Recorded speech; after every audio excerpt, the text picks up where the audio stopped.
The expressed views of the guests on this podcast are theirs alone and not necessarily endorsed by the host, TWBC, or any associated sponsor.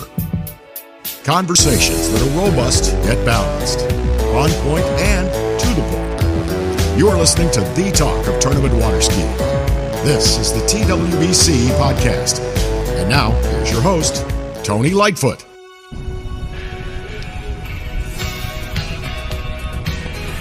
Well, greetings once again, and welcome to this next edition of the TWBC Podcast. I'm Tony Lightfoot, and glad to have the pleasure of your company.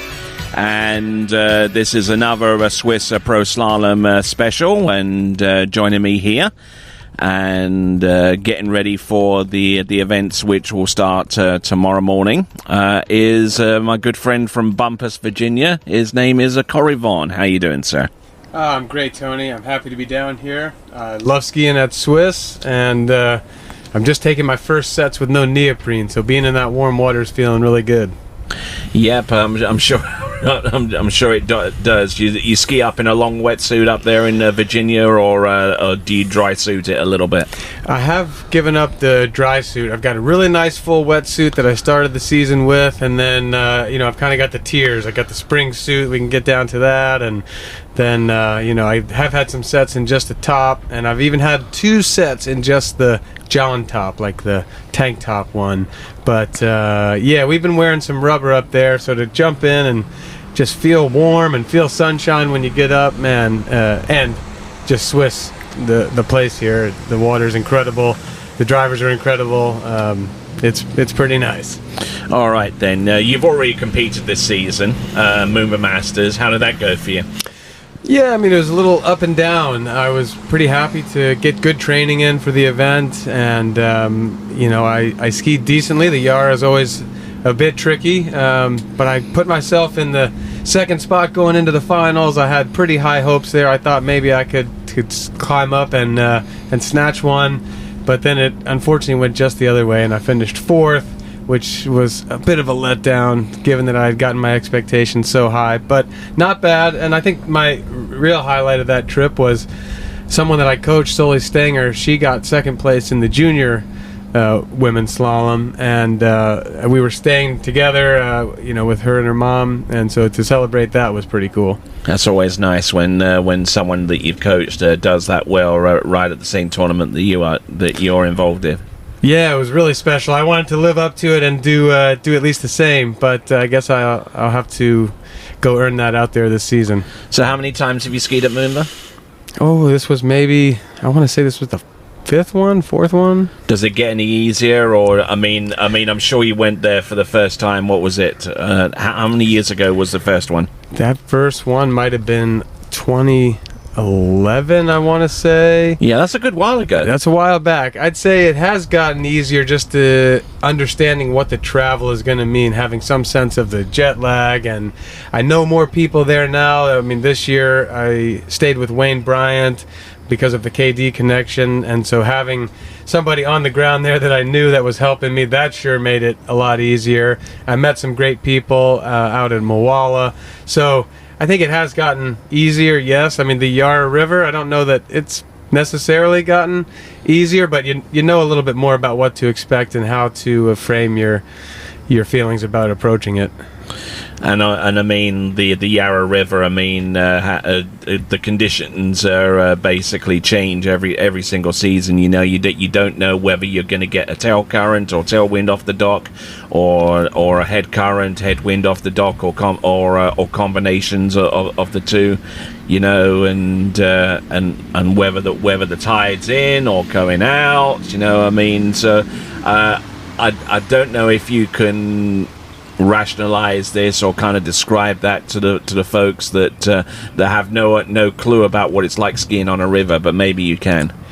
Well, I think you said it. You called to mind all those factors, and you basically do have to be ready for anything, because the other thing that's unique is it can change throughout the event, like throughout the round. What's happening at the start of men's slalom, if you're watching somebody 10 skiers before you and you're saying, okay, the wind is going this way, the current's going this way, and I can see the rollers look like this, and you kind of, if you think that that's how it's going to be when you go, you might be making a mistake, because the wind, especially this year, we had that in the prelim round. It seemed to come up and down and from different directions, and the current, like you said, it's affected by the tides. It'll be coming in and it'll seem to be going fast, but then as it starts to get to its maximum, it'll start to slow down. So you really have to use your first 2 passes, going each direction once to assess how that's going to feel. And if you're able to make those successfully, then as you get to your harder passes, you at least know how to factor the variables and accordingly. And those opening 2 passes aren't particularly easy for a lot of skiers. They're 32 and 35 off back to back. No, that's right. I mean, especially when the conditions are a little bit challenging, it's no gimmies, and you see that every time. There's always a great skier somewhere along the way who's going to get taken out by something weird at a 32 or 35, and I know it's happened to me over there on the Yara too. So, so that's at the end of the day. I was a little disappointed with the 4th place finish, but I also had the perspective of, it's the Yara, and it could have gone much worse. So let's be grateful that it went okay, and then let's try to build on that.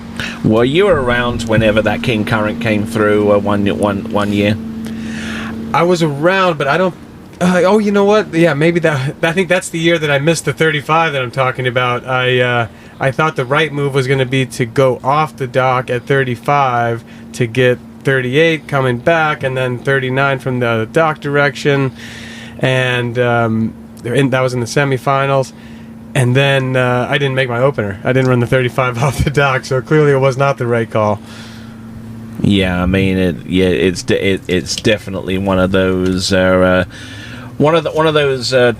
that has its quirks and has its unusual things going about it, but.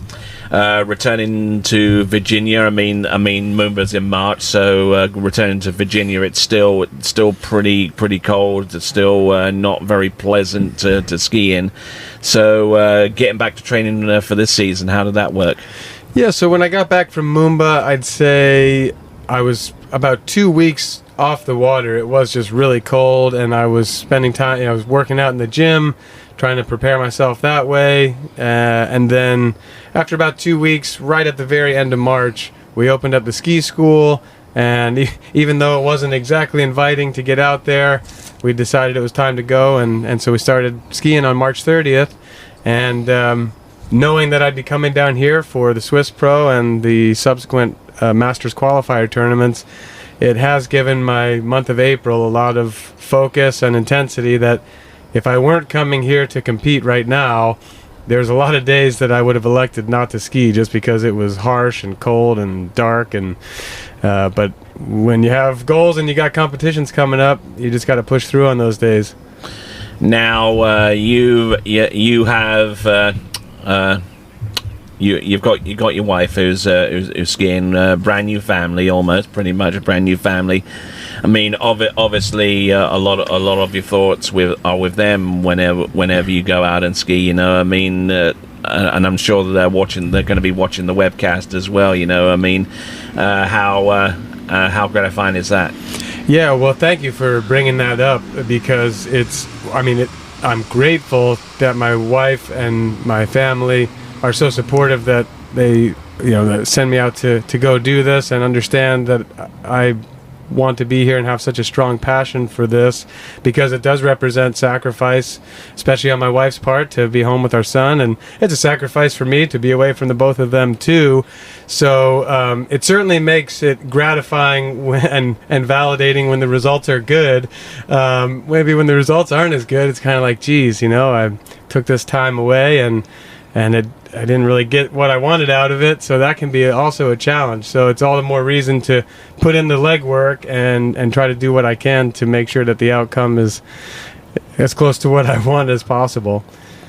No, and I mean, you mentioned that. I mean, your wife drives you, doesn't she? Yeah, that's right. She's my number one training partner, and I'm so thankful for that. I love that we ski together, and maybe sometime in the future it'll be with my son as well. I mean, he has skied too, which is super cool, but he's just going to be turning 3 in June, so the future will tell. Yeah, that sounds like a pretty cool deal. I mean, I bet that birthday party is going to be pretty good. He actually understands about having a birthday this year, and that he's going to have a birthday party, and he's been talking about who he wants to invite, and so it's been fun to see him get excited for it this time around. So yeah, I think we're going to have to live up to that. We're going to have to throw him a real banger. Well, who would he have on his list? Would he have like Will Asher or Joel Poland or Josh Bryant maybe? I don't know. Well, let's see. Who in the pro skiers does he really know? He likes. He does seem to like everybody that he meets. He who he really likes? I think he's got a crush on Paige Reaney. If he had a choice, I think he'd. Sorry, Robert. He would like to invite Paige Reaney to his birthday party from the Pro Tour. But he's got his little school friends. They're going to come, and then of course family. But yeah, this is like the first year where it's not just like our family. He's got his buddies. He goes to the volleyball gym with my wife when she plays, and he's got like the friends from the other kids at the volleyball gym. So yeah, it's we're gonna really have to. We're getting into that birthday stage. That's what we got to do. Cool cake and balloons and everything. All right. So, how is your schedule shaping up for this summer beyond this competition? I mean, you mentioned the Masters qualifiers. There are two of those. If I'm guessing that if you can make it through on the first one, you probably won't do the second one. Correct. Yeah. I mean, Plan A would really be to get the job done on the first one and be able to head back home. My wife is flying down here actually on Wednesday to watch the first qualifier, and then we're going to ski the Swiss Spring Classic, the record tournament, this Sunday here, and then hopefully we're both going home on Monday. That would really be fantastic, just to get to be together, for me to get back to the ski school and to just train and get my sights set on Masters. If that doesn't happen, then I plan to stay down here for the second qualifier at Travers, and then hopefully qualify in that one. And if that happens, then I will probably stay in Florida just for the 1 week interval before the Masters and drive north to Georgia instead of driving all the way back home to Virginia, only to do some laundry and drive all the way back to Georgia. So that would mean being gone from May 1st through Memorial Day weekend. I really don't want to. I'd like to go home in between and be with my family and be at my ski school. That's some incentive going forward, isn't it? It is. It also maybe is a little bit of pressure. I'm trying to find that healthy balance of incentive, not pressure. All right then. So beyond the Masters, the Lake 38 possibly. Lake 38, I'm not going to go because it's the week after the Masters and the week before we're holding a big event at our lake, our own tournament. And it's not a pro tournament yet, although someday we hope to make it that way and have the TWBC there. So sounds nice. Yeah, yep. That'll be down the road a little ways. But anyway, it's just too much to fit in, and I'm sorry that I can't be there. But Bradley Gibbons, who's working for me right now, holding the fort down, he'll be going to Lake 38, so somebody from Bumpus will be showing up there, which is cool. So no Lake 38, but then, and I don't have an ability to get started with Marrakesh, unfortunately. I'd love to be there and some of the stuff in late June, but basically I'm going to pick back up with the tour with San Gervasio and then and Caiaphas. Family's going there with you, I'm guessing. Amelia is going to come to Caiaphas, and we're going to, enjoy Greece together. It's going to be our first extended trip since having Seth. He's going to stay with my mom. Oh, okay. And we're going to be like, just a duo, which is going to be rare and exciting and I think really fun. So yeah, we'll do that. And then, of course, once the tour moves back over to the U.S., I'm going to try to catch everything through the late summer and fall over here. All right, then. I don't know whether you made the statement or not, or whether someone else did. But from what I understand, is this essentially going to be your last summer doing these tournaments? Yeah, no, it's me that's kind of put that talk out there. But the plan is not for this to be the last one. This would be. I would be this year and one more year, one more Worlds year in particular. So wherever the Worlds happens to be, which means no one knows where it's going to be yet. That's right. Yeah. Which is actually quite sad. Actually, I'd like to know. That would be. I'm sure everyone would. But yeah, this would be maybe second to last season. just for these reasons that we've been mentioning. You know, there's a lot of push and pull between family time, pro skiing, running a business, and I want to do this at the best that I can, and I want to carve out time and energy to put towards this pursuit, but I don't think I can do that over and over, year after year. And frankly, with age, I'm going to have to put in more time to try to stay at this level. So I want to get to my pinnacle, the best that I can possibly be, this season, and then build on that even to next season, and know that I've squeezed every bit of juice out of myself that I can get, and wherever that takes me is where it's going to be. But I realize that I can't sustain the type of pace and the type of lifestyle that I'm doing now for too much longer. And also, look, I've had a very long career, and I've enjoyed all of it, and so I have to be thankful for that, and I know you don't get to do it forever. And I think one thing that's great about our sport that was pointed out to me is that I can enjoy a bit of a soft retirement. It's not like a baseball team or a soccer team where you're either on with a contract for the season or you're not. You can be like a NASCAR driver where you don't do the full cup events, but you do like the major ones such as the Daytona 500 or the Coca-Cola 600 or those types of deals. Yeah, I feel very thankful that I can do a bit of picking and choosing. I probably may not be traveling to Moomba, and spending all the time in the winter to train and all that kind of thing. But, when there are tournaments on the East Coast here in particular, or going out to California with the family, we love doing that trip as a family, and we have great friends out there. That's still very attractive, and I, hopefully don't just go off of a cliff and lose like a full pass or something. So, you'll see me. And I'm sure Wayne Bryant would welcome you back again down under. Yes, I'd love to go back. See, that's what I wanted. I really wanted to get on that podium or get the win this year and seal up a great Moomba success story. But I may have to go back now because I didn't quite do it. All right, talking about KD, tell us about the ski you're on. Well, Tony, it's the best ski I've ever been on. It kind of came out of the blue to me just about 1 year ago, just slightly over a year ago right now, and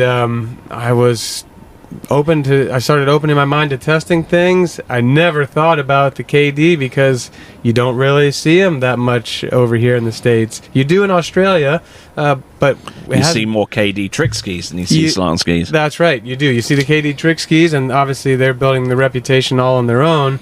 But I know, the slalom ski, the concept really comes from Terry Winter, who is obviously just a fantastic skier, incredibly knowledgeable, and I think because he's a little underspoken, he doesn't say a whole lot, people don't realize how much he really knows. But he's been around through the evolution of the sport. He's started with hand driving, he's been through perfect pass, he's been in his prime at zero off, and he's seen the evolution of the equipment and been part of it for a number of companies.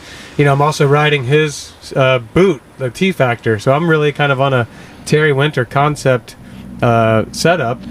And that's something we need to point out, because a lot of skiers are running hard shells, and you're maybe like one or about maybe at least so far in the Swiss Pro Slalom, you're probably about 3 or 4 of you actually run T Factors.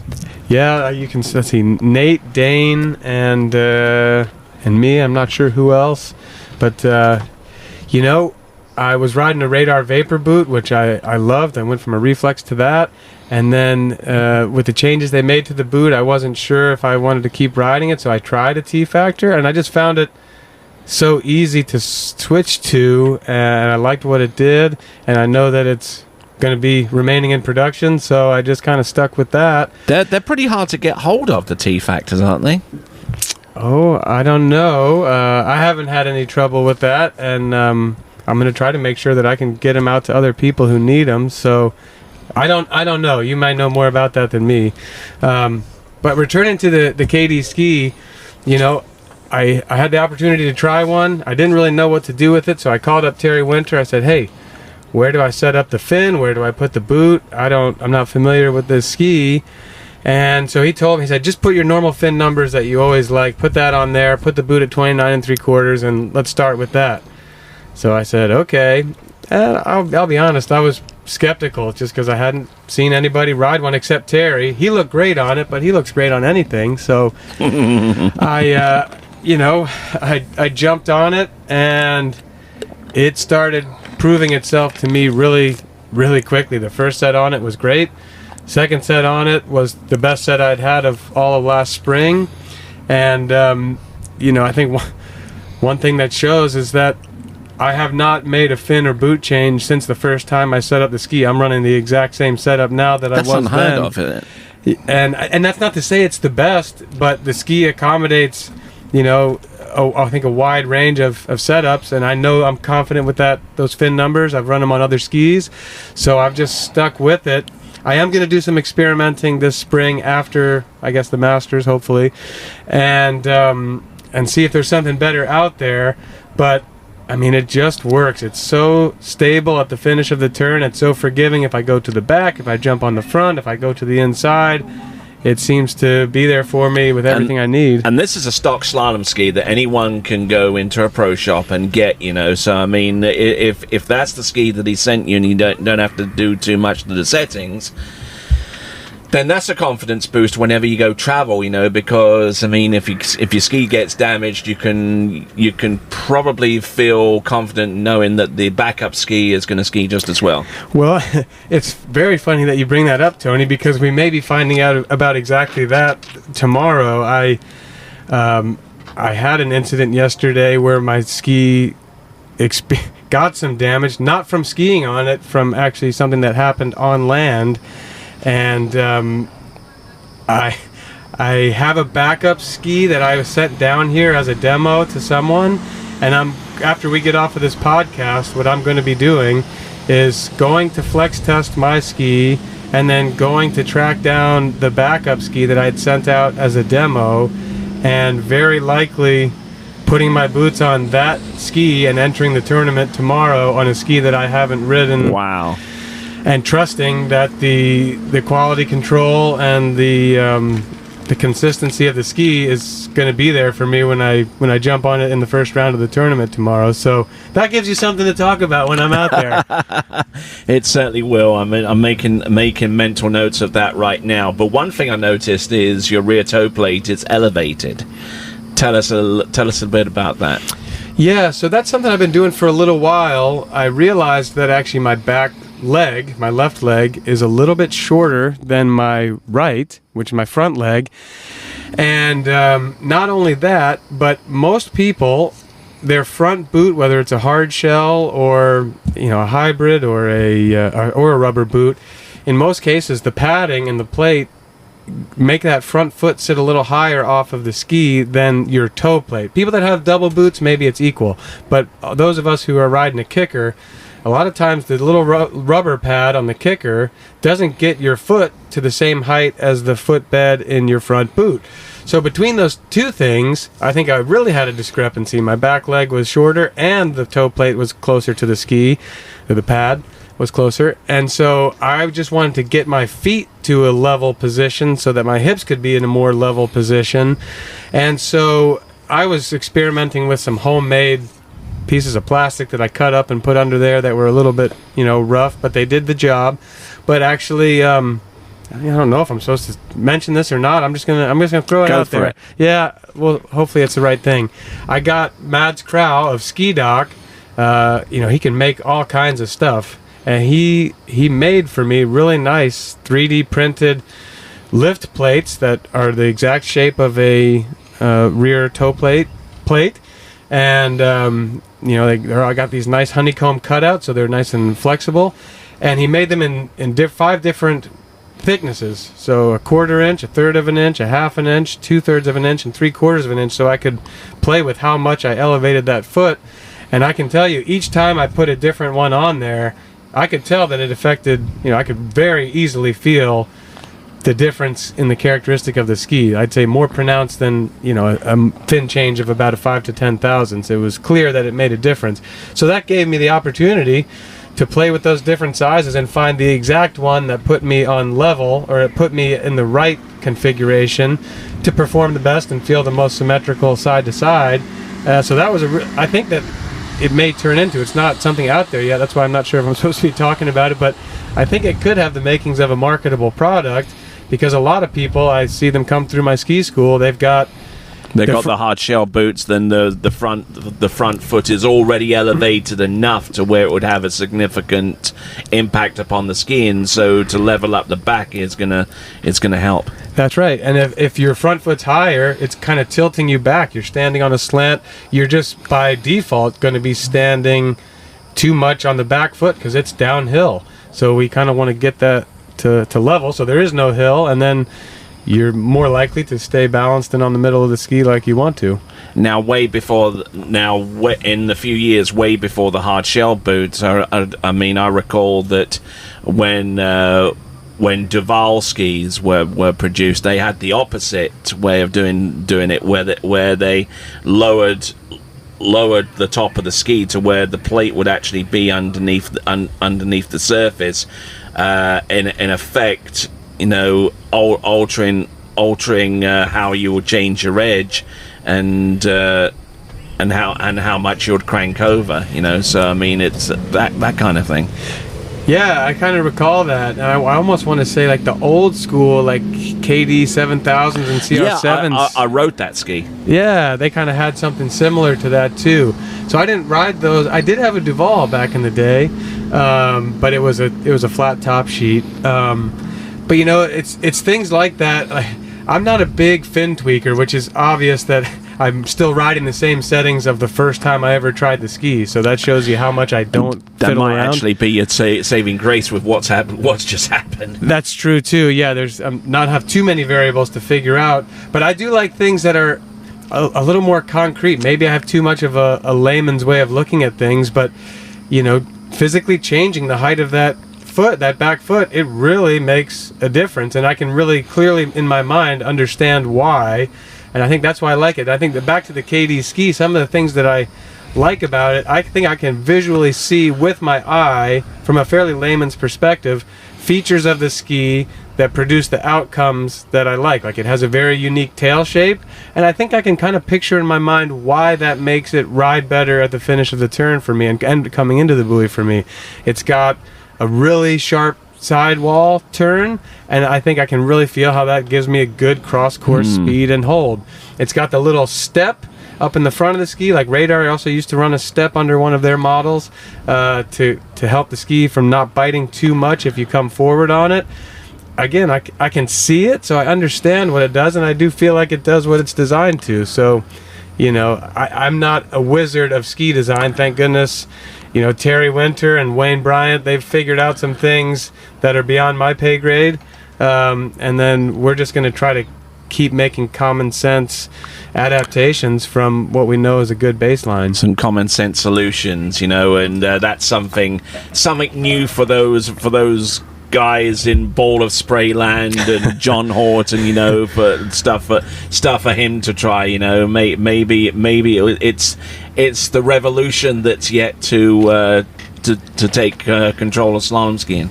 Yeah, well, we'll see. I mean, I think the thing that's cool is that because the KD hasn't been widely exposed in the U.S., a lot of people just haven't had experience, on the ski yet. So we don't have to make big changes. Like if you're one of the other big ski companies, Good, HO, Radar, and you name it, anybody, they've had so many skis out there, everyone's kind of tried them. You have to come up with something new and make an improvement, whereas for us, most people haven't tried it, and so it's kind of an unknown secret weapon, I think, that's out there. And so our goal at the moment is just to produce high-quality versions that really work and that we can get people on, and we know that they're going to have a good experience on them. And then once enough people kind of get on that ski and have a hunger for a new generation, then we can work towards producing that for them. All right, then. So in the background there, another... Benjamin Stadelbau's taking a slalom ride like he hasn't skied here enough times before. But yeah, he's getting ready to go and try and... compete against you guys tomorrow, but we went in a little bit deep in the weeds there with the KD ski. So obviously you're encouraged to go to your local KD dealer and give that one a try. But as we put a bow at the end of this podcast episode, Thanks to Corey Vaughn for being a part of this. But where do you see the sport, and where do you see yourself in relation to the sport in about 5 years? That's a great question, Tony. I'll tell you what, I am very optimistic, and it's largely because of the work that the TWBC is doing. It's both the TWBC and the Water Ski Pro Tour. I think those two forces are bringing pro skiing to a new place, and I think for the first time in my career, these last couple of years show me that we're right at the precipice of breaking through into something bigger. I can see a next level sponsorship coming. I can see this type of broadcast being picked up by a much wider, broader mainstream audience, that bringing a different level of sponsorship to the events. I can see a virtuous cycle coming. At least it's possible with the track that we're on, with the momentum that we have.